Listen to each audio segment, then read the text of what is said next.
I got an email from RUCrazy73 asking me what was my favorite thing to do with leftover chicken. Well, for me, it's chicken and dumplings. And so tonight what we're going to do is make my favorite chicken and dumplings.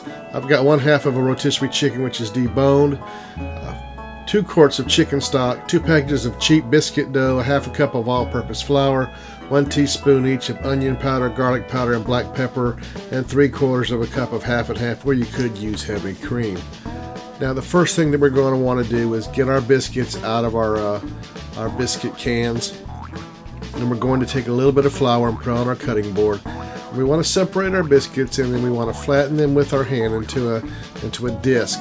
Now, you could use a rolling pin if you wanted to, but personally I think that's a little bit of an overkill. Smashing them with your hand works really well.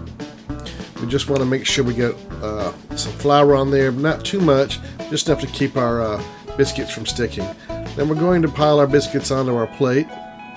And once we have all of our biscuits done and stacked up, we want to add our salt, pepper, garlic powder, and onion powder to our stock, chicken stock, which we have on the stove right now at a rolling boil.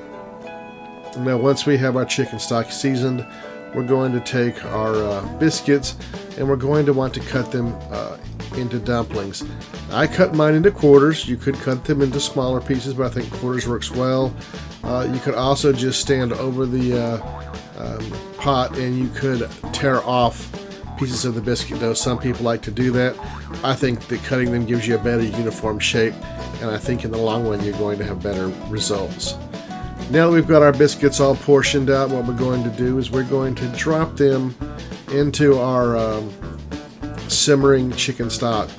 Now it looks like a lot of biscuits, but we're going to put them all in there, 4 or 5 at a time. And then once we have them all in our chicken stock, we're going to make sure that we stir them really well. Now when you first put the biscuits in the chicken stock, you're going to notice that they start to puff up and they get really, really large. And it really looks like the pot's just going to overflow. But I guarantee you these will reduce in size as they get more dense during the cooking process. And once we have all of our biscuits into the pot, we want to stir it just a couple more times just to make sure that none of them are stuck together. And we're going to cover our pot and reduce our heat down to a low, and we want to simmer the dumplings for about 12 to 15 minutes just to make sure they're done. And you can see here, after they've been simmering for a little while, the dumplings have reduced down. They've gotten firm, they're not puffy.